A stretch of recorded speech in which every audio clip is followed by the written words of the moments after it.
The Arcadion raid series has been a series of almost constant bangers, great music paired with amazing fights. This is probably the greatest raid series since Alexander, which had its own ups and downs. Perhaps the best raid series in the entire game. And while that almost spoils the entire video, you're going to be very surprised with some of the things I end up doing.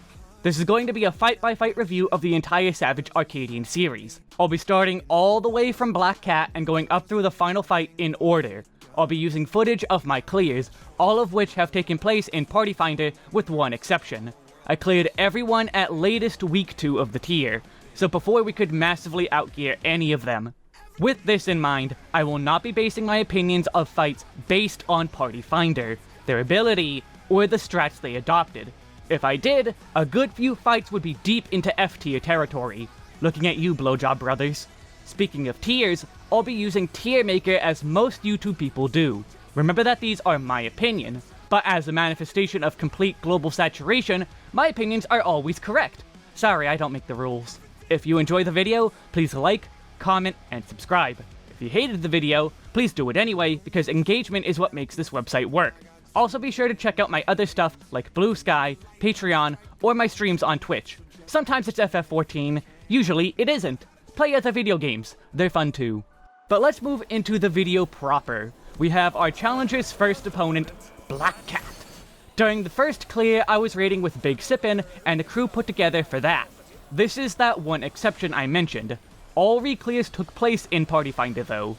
My situation aside, this is our introduction to the raid series. First tiers are often made to be relatively easier these days as an introduction of sorts. Get more people into raiding. As such, this tends to make fights overall less good to many people, because if it isn't brutally difficult, it is bad. I am not of this group. An easy fight can be very fun, so long as it isn't boring. So long as it has a few interesting mechanics, it can very much make up for being easy. I feel Black Cat absolutely does this. It's easy and understandable, yet has a few fun to execute bits. It starts basic and the tutorializing is done well, if a bit too slow. I like the very minor memory game of her storing mechanics, then the mix-up with the AoEs in the second round. I also really like the Shrunken Arena sections. While it can be really annoying with using OGCDs on cooldown when you get knocked up for your 1-min window, the act of positioning yourself to hit specific tiles was enjoyable. I will say though, raining cats is a weirdly tight mechanic for what is supposed to be an easy entry point. It has a lot of moving parts compared to the rest of the fight. 2 tethers, a far and near bait, and those tethers needing to be passed due to a debuff. Simply put the range DPS far to bait the far one, party on the hitbox, and the tether player's max melee in front. Have healers be first or something, have them move to the far bait spot to let the ranged move closer. And then the mechanic becomes just tether passing with a heal in between. Simple, especially with what we have to do later. Predacious Pounce at the end also just feels a bit misplaced. It is tough enough to fit difficulty-wise with the added left-right AoEs, but it really just feels out of place. She saves her hardest mechanics for last, which makes sense, but this is one of those random bullshit go mechanics that held the light heavyweight tier back. No, this isn't that random, but it feels off. I also really felt justified in all my thoughts early on that Viper was going to be disgusting in raiding, even as early as this fight. Any seemingly downtime section for any other melee was just free with saving coils. At most you lose autos, but could become a full-on range DPS for 9 seconds. That's not the fight itself, just an observation I made. Observations like Medum, who already starts to have some amazing quotes. His is endlessly on repeat in our heads. Medum remains a high-quality, high-tier inclusion to every single fight, without exception. Even the worst fights, he's just super fun. He's so popular he's a Mahjong voice pack, and people want him to come back for future raids. He absolutely isn't, and they will never be able to match it. Kieran Owens, sorry if I butchered that, hit it absolutely out of the park. Also, his IMDb says he voices Hancock too. He might voice in raids, but he won't be Medum. Not much to say since it's overall a basic fight. I'll be putting it in A tier, just above B, since I didn't feel it was boring in any way, just simple and maybe a bit slow at points, The music is good, but not amazing. Moving on, we have our queen, Be Honey, Be Lovely. This is where the personality of the fighters started to really hit home with people. That and the music. I've seen so many different versions of the text meme that is her song lyrics sprinkled with emoji. It truly is just a banger of a song too. Unfortunately for her, her fight isn't so much of a banger. Alarm Pheromone. Alarm Pheromone. Every time. I don't have an inherent distaste of random bullshit go, but this is the most random bullshit go mechanic in the game. For Black Cat, it just felt out of place. Here it's just egregiously annoying.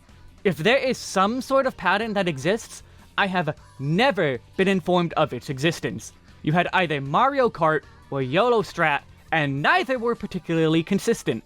It's pretty hard to be consistent at a mechanic that at its core is complete random BS. You could minimize issues you had with taking extreme downtime, but even then, you could put yourself in predicaments that felt impossible. Keyword felt. This is different to the random hearts in her stage sections, which while often annoying, were not completely unfair feeling. Yet there's the other strange decision of the 0-1 strat that came up. In what world would anyone even expect the stack markers to be stackable? If you try this in the normal fight, you die! They either after the fact added the Vuln to normal mode, or completely forgot to add it to Savage. Either way is extremely odd. It makes the mechanic resolve pretty painlessly, but it's such a weird thing. Her enrage sequence is also weird, but not entirely out of place. Her entire arena changes with Rotten Heart, having all the cutesy things turn into evil cutouts. They put real thought into this part, and it does fit with her attitude. Simply stack the debuffs when they're about to run out. And also, be sure to heal it. Big heal check with almost no mechanical issues. The rest of the fight is anywhere from fine to good. Some fun movement when needing to go out and in for all the different things she throws at you. Keeping uptime on melee is a very fun time. Except for Alarm Pheromone. This one mechanic knocks down the fight all on its own. B for B. Moving on to another fan favorite, Hector the Brute Bomber. The music is fine, but it's the worst part of the fight. That's because the fight is otherwise extremely solid. Every mechanic is good, and has even one of my favorites. I don't know what it is, but Barbarous Barrage is super fun. It's so simple, but the ping-ponging and finding good angles for it is just super great. He remains intense feeling just from how much damage he's doing throughout the fight, all while having to deal with surprise change-ups and how his mechanics work as he gets stronger. Then the Bombarian special? He fully embodies this being essentially the WWE with that dive off the turnbuckle. It makes for an amazing enrage too. Another mechanic that doesn't feel like it fits is the Infernal Fuse Field.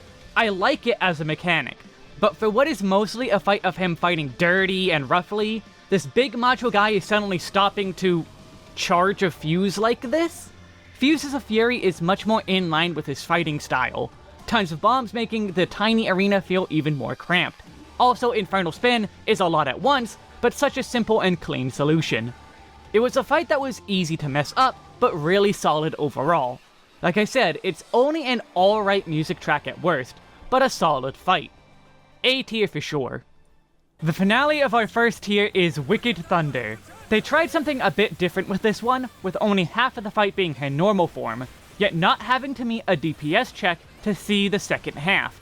In recent history, we've had every fight be two distinct fights with a checkpoint, two distinct HP bars. Well, it's one long fight here. Both halves have entirely different feels. Despite this, I will count this as one fight, due to this lack of clean split. The first half, Witch Hunt is an amazing introductory mechanic. It's a dance that isn't quite the same every pull, but has very similar motions every run. You can develop some muscle memory, but you have to slightly alter your course each time. If all these weird, different mechanics were all experiments, this is one that was knocked right out of the park. Electrope's Edge is a new way of counting to 2. You have to pay attention to multiple different cubes and which ones get the double charge. It does end up being slightly more interesting than a normal counting mechanic. When it's spread though, it can be rough. Edge 2 is the real mechanic though. Edge 1 was a tutorial about how cubes store a charge, now puzzle out how to handle you have a charge. This would have been amazing to prog blind, I bet. But PF and all that, you ain't beating the day 1 players. Iron Cluster is such a curveball of a mechanic. I would never have expected how they used the dual cannon. I'm not sure how I feel about this one, since it's more of the puzzle side, and not all that interesting overall to perform. Puzzles can still be fun to perform, like Edge 2.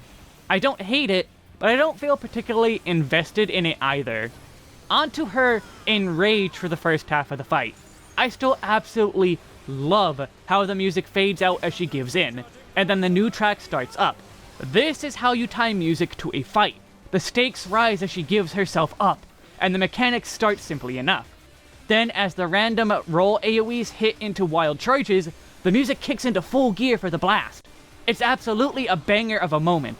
If this was a proper 2-part fight, the choir joining in at that moment might not have been pulled off as well. Though, maybe they could pull an ultimate, where it's get below 55% to survive her breaking the arena, and then get a new target with a fresh HP bar. I don't know, but it's such a great moment for what is usually more an ultimate thing. It's unfortunate that the second phase isn't as overall great. It starts off well, Crosstail Switch hits so hard as a welcome to the true fight moment that most of PF gave up and started tank LBing. I get it though, it hurts so hard even with proper mitigation. Then the billion Garlean fire markers is such a scary thing to see, even if the solution is the most simple thing in the fight. Mustard Bomb you expect to just be a tank buster, but it's a full party mechanic. I think that's another genius moment. Tank busters in most fights, even fights coming later in the series, are tank only. It's really cool they pulled a trick like this, even if only once. Tail Thrust is good fun, even the knockback one. It also shows how there are lines on the floor. These red lights are what you aim for to do the knockback. That's the center of where the AoE comes from. This is something that somehow a lot of people did not understand. Sabbaths keep the pace up. Twilight Sabbath is a simple dodge, but you have to not be too quick on the draw. Midnight Sabbath remains pretty simple, but with a spread or stack. Thanks for just not coming to the stack with me, warrior. Then Chain Lightning.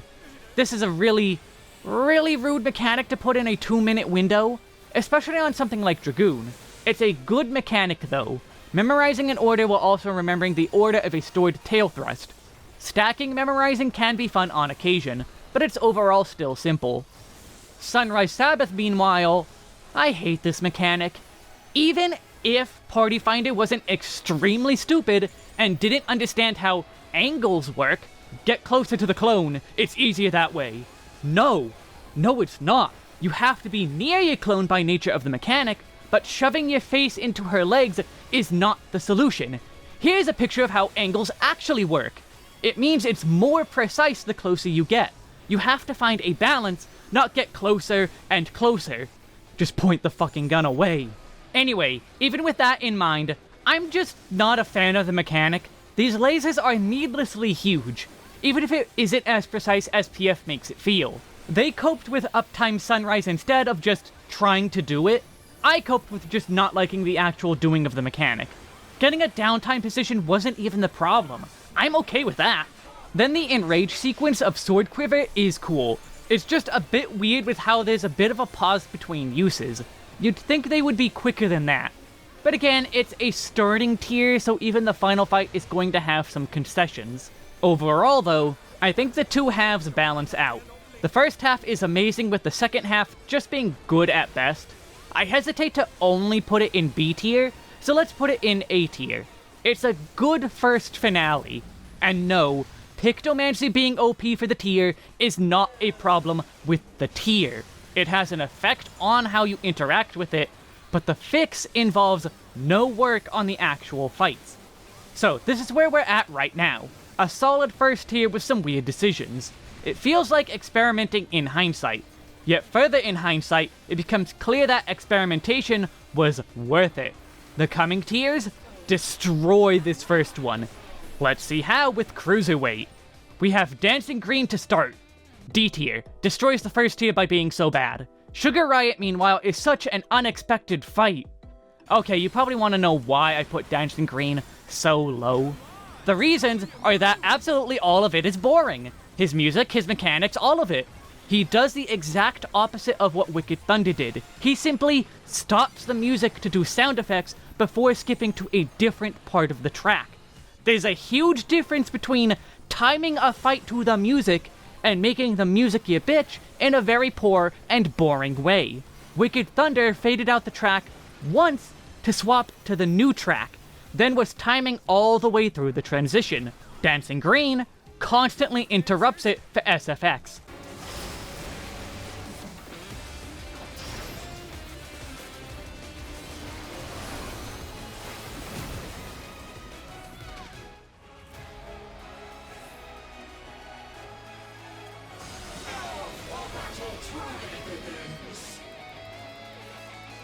She's taken Electro into her body. Come on, show me your moves.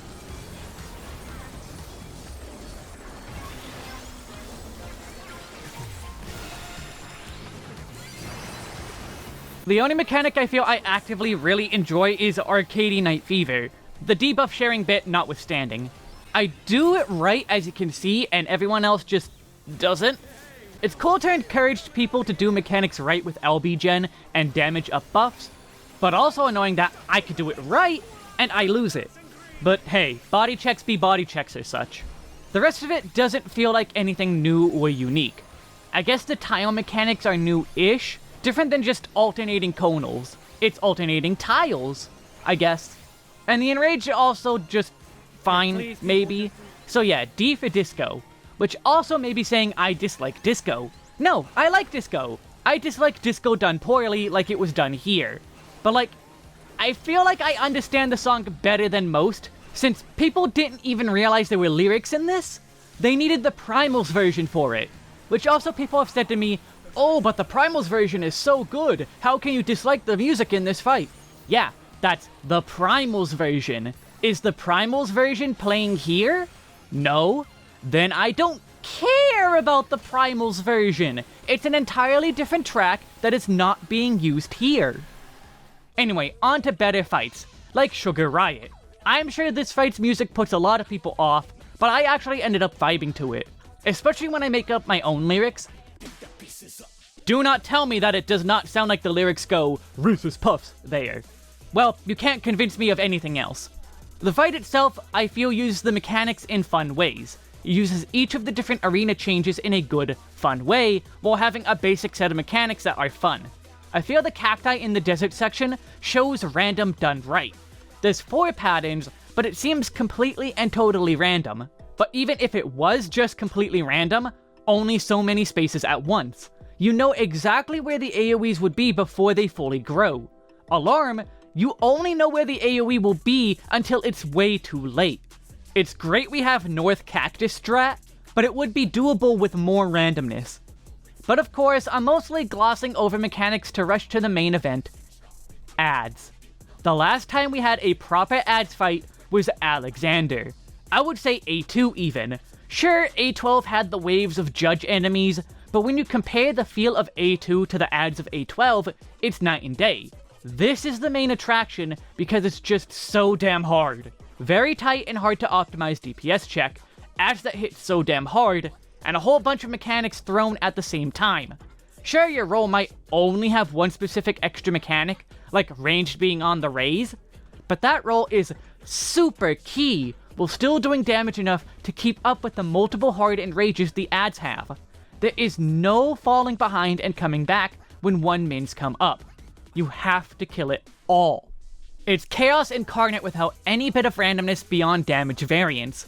Well, okay, which healer gets the binds was random, I think, but that's such a tiny amount of randomness for what is non-stop chaos. I saw many people say ads was harder than M8S. I can't blame them though. This was such an insane inclusion, and nobody was prepared for it. Nobody had the skill set anymore, with very few exceptions. A millennia without a proper ads fight does that to you. Also, fun fact, I got called an idiot for seeing the patch notes buffing literally every AoE in the game, just about, and saying, this is proof we are getting an ads fight. Well, what do you know, we got the first ads fight since Heavensward. Checkmate, globeheads. It's also truly an ads fight more than Sugar Riot. Her mechanics aren't all bad. She's relatively easy even. but ads is the true main attraction. Though I will say people massively underestimate the fight as a whole, bridges isn't nothing, especially spread with the slight randomness of positioning. Lava World is also a cool addition for Savage, and seems to actually trip up ranged players a lot. It also seems to be a non-zero amount of damage. Aiming the wings takes a moment or two to get used to, too. Yet no matter how easy or hard the rest of the fight was, ads was real. Ads was love. Ads was life. S-tier fight. Please never do this again. Or maybe just like, once per expansion. The Brute Abominator is up next, and is sadly not as good as his first fight, so spoilers, it's staying in A tier below Brute Bomber. The music is a lot more intense and enjoyable personally, though it's another I could see being a turnoff for many. Brute keeps his track record of just hitting like a damn truck anytime he decides it's time. The mechanics are very different in pacing and theme though. It very much emphasizes the being a giant monster now instead. I like the tank buster plus party mechanic he does here, though somehow no tank seems to walk in until way after they are supposed to with how often I would get the tank buster on me. Like, I stopped at max melee? What are you doing? The inclusion of the ads is a bit weird though. They're nowhere near hard to kill, often being killed off with AoE only. Using their bodies for blocking his gaze is cool, but also only serves as a gotcha for the later one where you need to not kill the ads. If it was used more, I would actually be more interested in this gotcha, I think. Like, oh, twice you had to kill them. This third time, haha! What is the best part of the fight, though, is how each phase is so very different. Yeah, the gotcha is weird, but it also fits because each phase is entirely different. Going from phase 1 into phase 2 entirely changes up the fight and how it works. Sure, he keeps the speed and all, but jumping onto the wall switches him to completely different mechanics. Though I will also say I am not the biggest fan of seeds. This is even as a melee where PF sought to give melees all the uptime, even to the detriment of everyone else. The rest of the phase is good. I like the puzzle for melees, especially to reach the boss when he jumps around. But seeds? It just rubs me the wrong way for some reason. The healers have to worry about staying at their wall for the dot and keep everyone alive, while you can be killed by something a mile off screen. It's very precise for what is otherwise a mechanic that feels too imprecise. The final phase is a wonderful combination of both previous phases at once. Some flashbacks to Brute Bomber mechanics that combine with the wall phase, and ground phase bringing back some of its mechanics like the ads. But again, some precise imprecision with Debris Deathmatch. They at least have some very hard to see lines on the floor, but lines on the floor. Better than nothing. Stone Ringers 2 is good though, mostly thanks to getting markers from already cleared people. And once again, it's hard to see the lines on the floor, with the design of it being lines on the floor. Overall though, I enjoy the fight. I enjoy the music. It's not as good as the first fight with Hector, but he kept a lot of what makes him fun. When I climb in the ring, we lock eyes and that's when I realize that I'm free. This is me. This is who I was meant to be. S tier, absolutely S tier. This fight is absolutely peak. Extremely fast, super cool mechanics. That ad phase is a unique way of doing the basic run in a circle ads we've had a ton before. Keeping melee uptime is an absolute thrill. The worst I can say about this fight is Millennial Decay is a bitch. But it's still fun to execute. Even just watching this footage back, I feel like I'm playing at 500 APM. This fight is absolute perfection as far as I care. I am a little sad I died on my clear pool, but I can't be too mad when this fight is just non-stop action, stopping just barely for his ultimate. What might be my favorite 7 minutes in the entire game now. Funny, given Wesk's famous quote about 7 minutes. This is even beating out Athena Phase 1, a fight I also said was amazing. I know I'm not being too descriptive here, but it's a fight that is genuinely perfect to me. To get it any better would be just nitpicking to the extreme. Like I said with the ultimate, he slows down for that, but that's it? That's hardly that bad? Phase 2, on the other hand, while being part of the same encounter, I am taking as a different fight entirely. He has an entire separate HP bar that you cannot see if you do not beat the Phase 1 in Rage. It follows a lot of the same hallmarks as Wicked Thunder, but that's the dividing line. So I will be rating it on its own. Why is the party stack an enumeration? All the other mechanics being body checks, fine, whatever. Why is this one an enumeration? Why do you absolutely need, with zero leeway, 4 people in each group? That is so stupid. Genuinely. The fight keeps up the extremely fast pace, though. He has pauses here and there for some autos, but otherwise is pretty non-stop on mechanics. The biggest breather you get is during Rise of the Howling Wind. Baiting 2 full Tempest is very easy, with the tether being the hard part of the mechanic. Between those, it's just free real estate. Champion Circle has some very, very wonky snapshotting. I like the mechanic, but the snapshotting is just absolutely bonkers. I have been hit and seen people get hit in situations I feel they had no right getting hit in.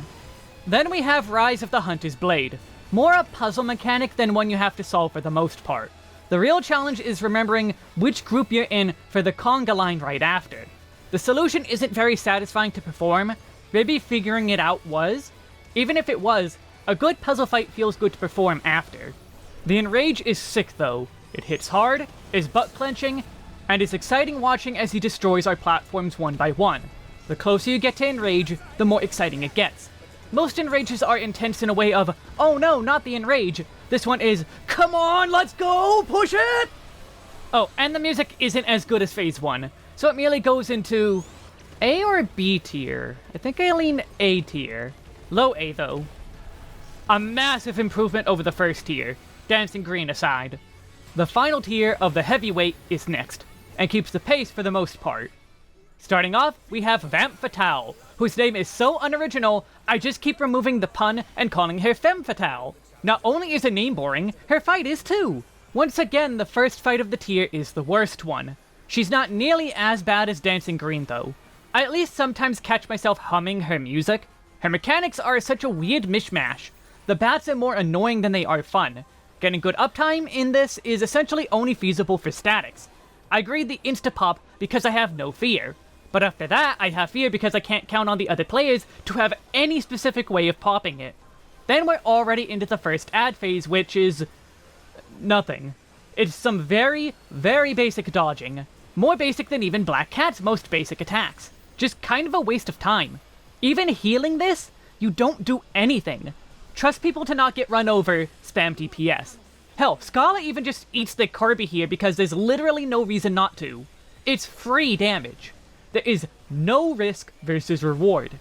After is Aether Letting. It's fine. I don't know if this was meant to be a hard mechanic in designing, but the solution everyone goes with feels like it's intended, what with how the shapes are random and all. Otherwise, it's just another there mechanic. Then, oh boy, already at second ads. This one is far more interesting, though a bit rough to get used to. The horizontal blades are perfectly timed to always be in the most annoying place possible. The nail is a neat addition for Savage, but it isn't really that much of a problem in most cases. Like, only if trying to push an extra GCD is getting lightning dotted likely to happen on Melee. Though, that happens a lot with PF because people just don't do ads. In so many parties I've been in, I had to direct people to kill stuff. Range take the far mace, Melee's the close stuff, third round swap. Come on people, just hit ads. Hell in a Cell is fine, good even, not much to say there. Undead Deathmatch though? I hate this mechanic. I have the motions down at this point. 1 movement, 2 movements, 1 movement, 2 movements.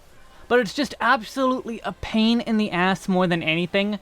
The chain on the bat is so damn tight, if you don't immediately go the same direction as the bat, you're going to get the damage down. The camera angle for dodging the scratches is a bit at odds with a good angle to see which direction the bat is going while being in melee range.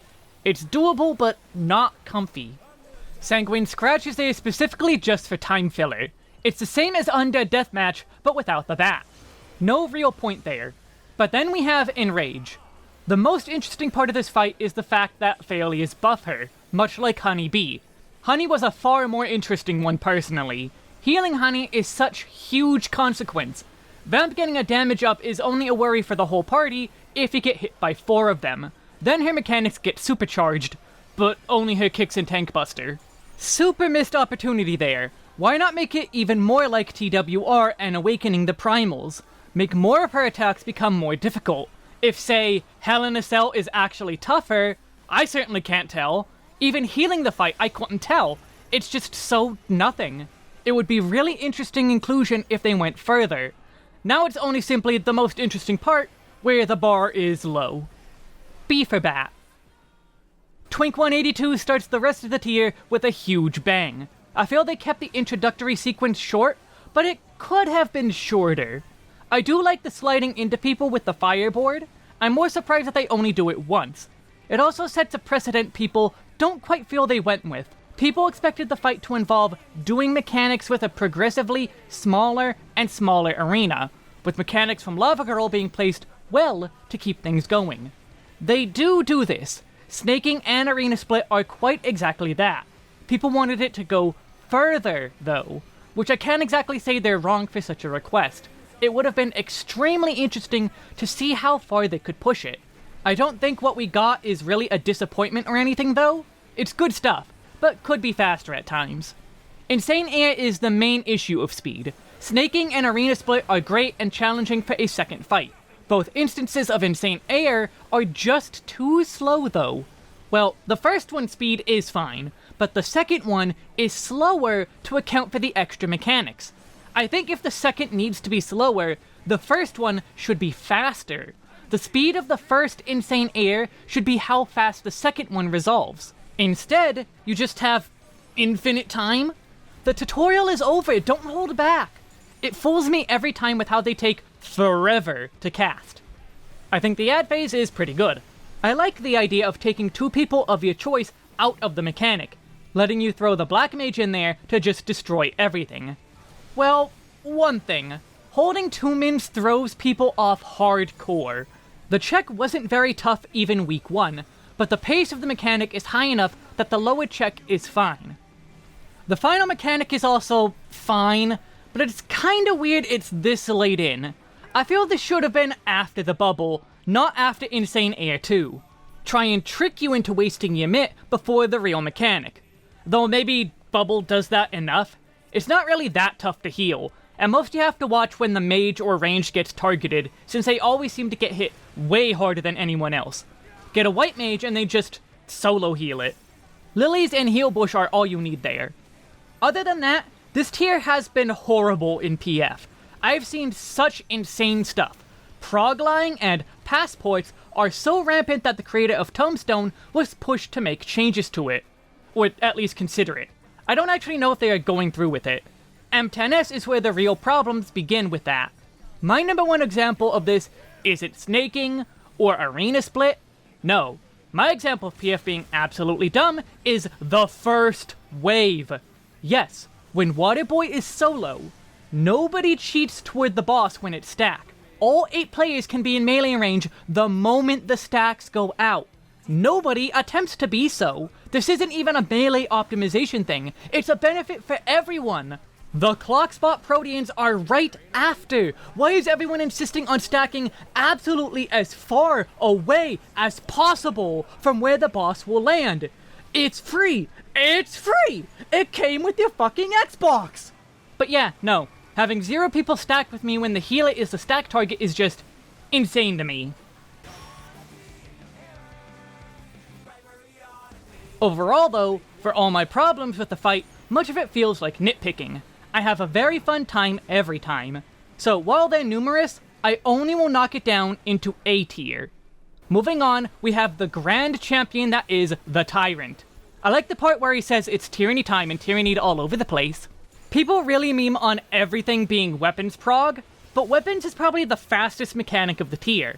It's really punishing and precise, especially for melee who can get 100% uptime for it. Weapons is fast, exciting, and difficult.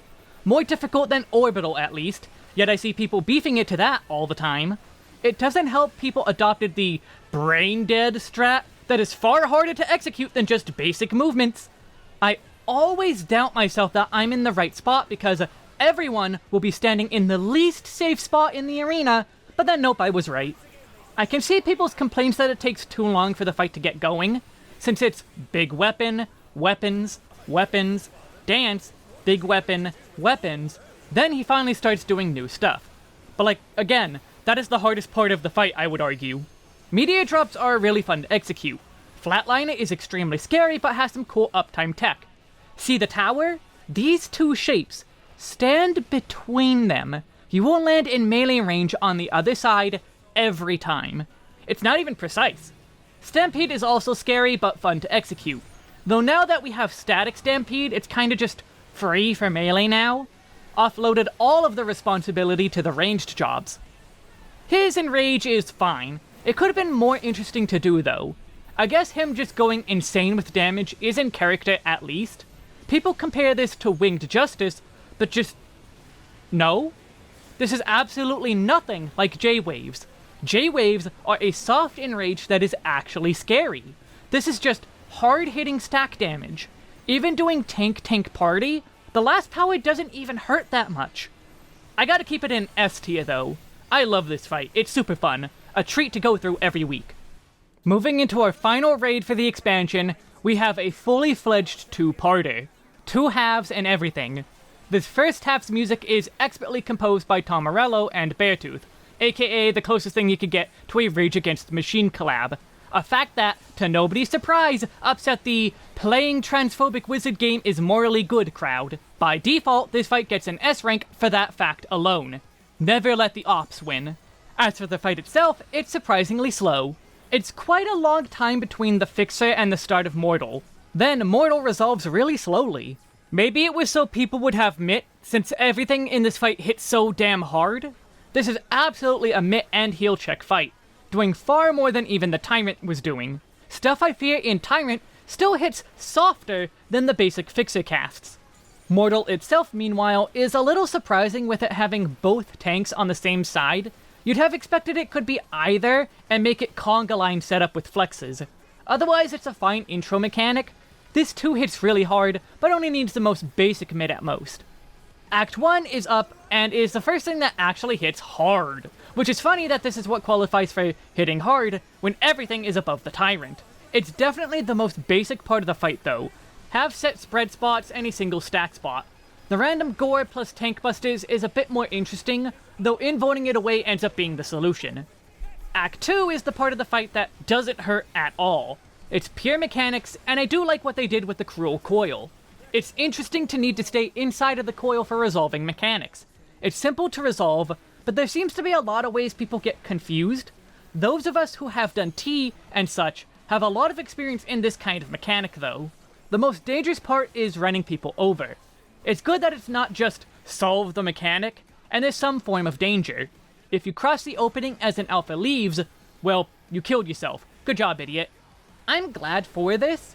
There's tons of time to get to your spots, so people have to also have patience. Act 3, I feel, is a bit of a waste of a mechanic. It's there just to break the floor and have an excuse for it.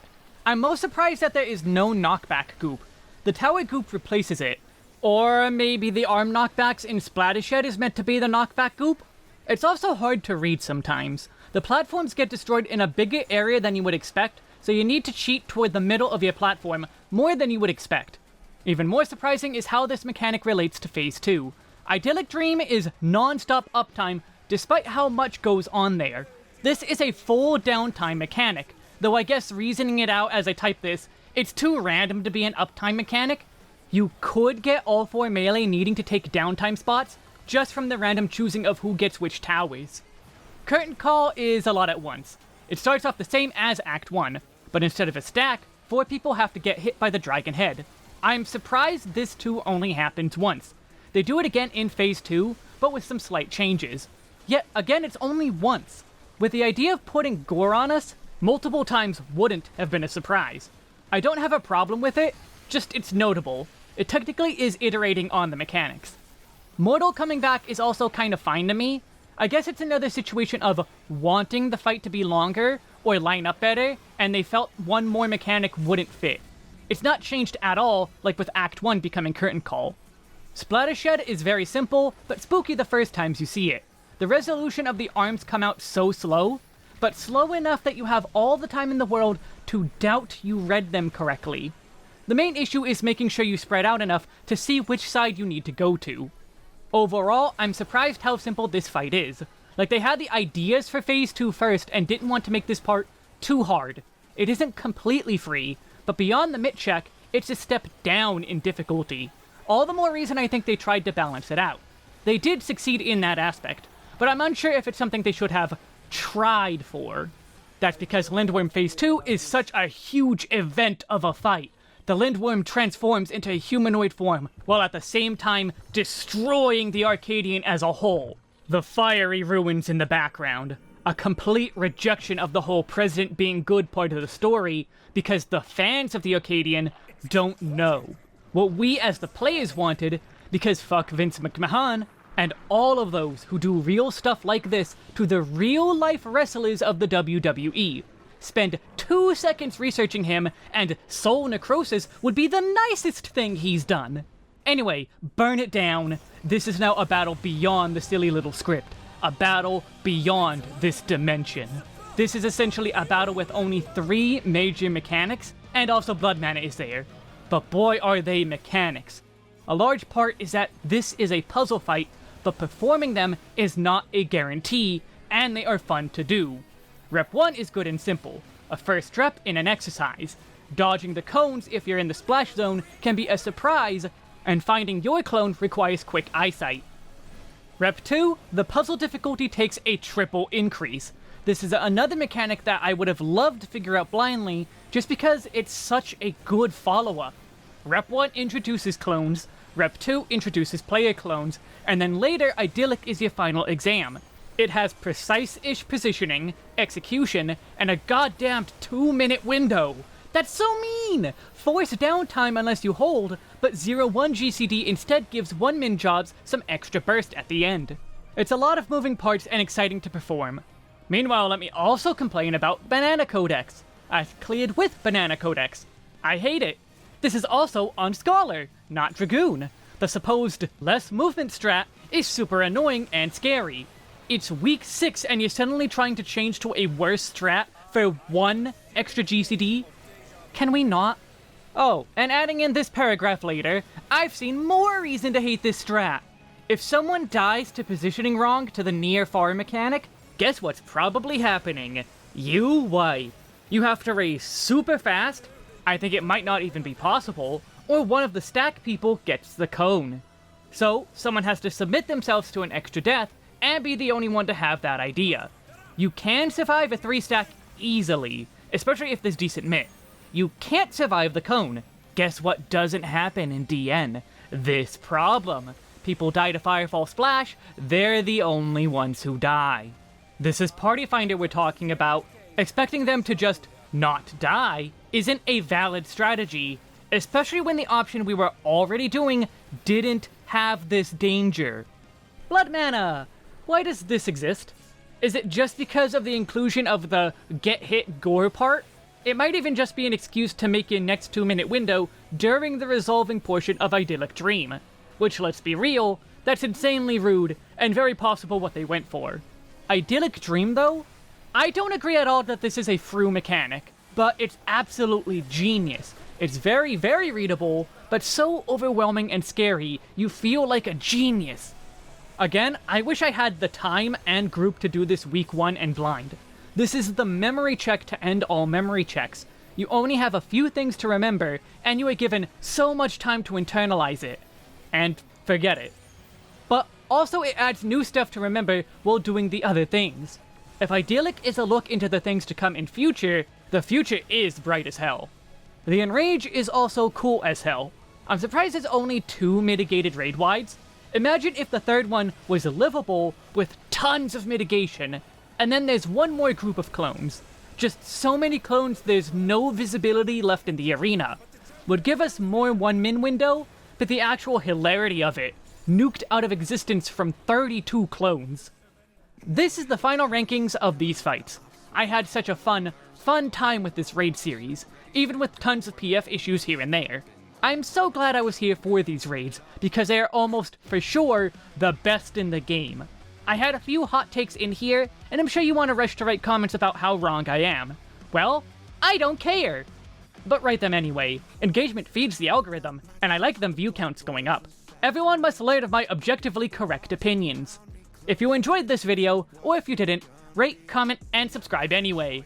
Can also support me on Patreon or come watch my streams on Twitch. Join my Discord and be one of the many lurkers, or talk, and get far more of my hot takes. Though some of those takes are coming to be like hipster takes. Looks over at Yakuza. Anyway, yeah, thanks for watching. I'm working on something really, really big in the meantime. So many hours going into it. I'll work on smaller stuff in the meantime. I'll give small reports on the Patreon as a sneak peek as I'm going through it. But other things I have said on Blue Sky, they have also given it away. Take care and may the power of N and Nidhogg's Day waste to your enemies.